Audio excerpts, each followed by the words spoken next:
बहू तुम्हारे देवर के लिए तुम्हारी बहन कैसे रहेगी?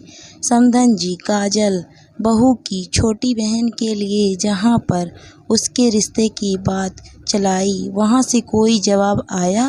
मानसी ने अपनी समधन यानी कि बहू कोमल की माँ शारदा से पूछा।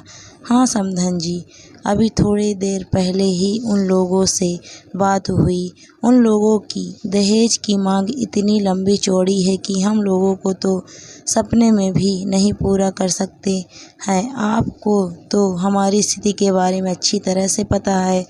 पता नहीं काजल के भाग्य में क्या लिखा है। कोमल की शादी जितनी आसानी से हो गई, काजल में उतनी ही विलम्ब हो रहा है। शारदा बहुत ज़्यादा दुखी होकर बोली, क्योंकि काजल और कोमल के पिता एक छोटी सी दुकान चलाते थे, इसीलिए आर्थिक स्थिति भी कोई बहुत ज़्यादा अच्छी नहीं थी।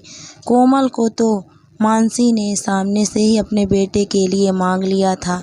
हालांकि मानसी का मन बहुत ज़्यादा करता था कि वो अपने छोटे बेटे के लिए काजल का हाथ मांग ले, लेकिन थोड़ा हिचकिचाती थी कहने में, क्योंकि अक्सर दोनों बहनें एक घर में आ जाने पर संबंधों में थोड़ी खटासी आ जाती है। लेकिन अच्छा, उनसे शारदा को इतना परेशान देखकर मन एक फैसला ले लिया और अपनी बड़ी बहू कोमल को अपने पास बुलाया। कोमल, काजल के लिए तुम्हारा अपना देवर कैसा रहेगा? मानसी ने कमल का मान लेना चाहा।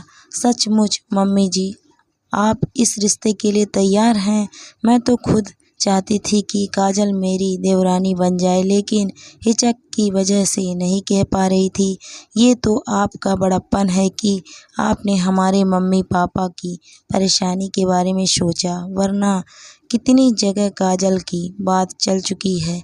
कभी दहेज तो कभी भाई का ना होना, तो कभी कुछ आड़े आ जाता है, लेकिन आपने तो सचमुच उनकी समस्या हल कर दी। कोमल तो बहुत ज़्यादा भावुक होकर मानसी के गले लग गई और थोड़ी ही देर बाद, समधन जी, अगर आप मेरी एक बात मानिए तो कहूँ? मानसी ने अपनी बात फ़ोन पर ही शारदा के सामने रखते हुए कहा। हाँ हाँ बताइए समधन जी, आपकी हर बात सिर माथे पर।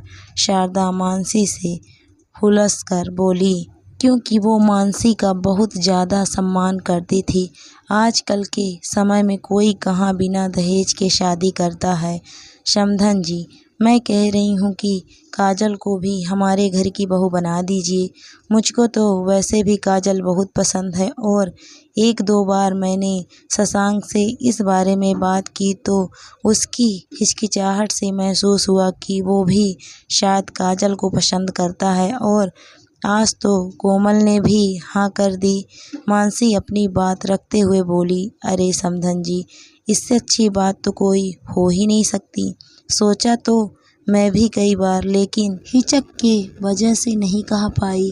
शारदा तो मानसी की बात सुनकर बहुत खुश हो गई, और काजल के पापा भी आपकी बात सुनकर बहुत खुश हो जाएंगे। मतलब ये रिश्ता पक्का समझूं? मानसी ने शारदा का मान दे लेते हुए कहा। हाँ समधन जी, हम आज ही आपके घर रिश्ता लेकर आते हैं। शारदा के तो जैसे मन में लड्डू ही फूटने लगे।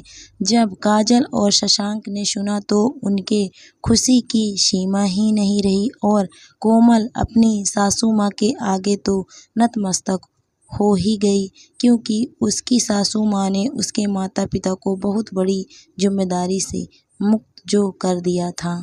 दोस्तों, कहानी आपको कैसी लगी कमेंट करके ज़रूर बताइए। कहानी अच्छी लगी है तो वीडियो को लाइक शेयर ज़रूर करें। अगर आप मेरे चैनल पर नए हैं तो प्लीज़ मेरे चैनल को सब्सक्राइब भी करें। Thank you for watching my video.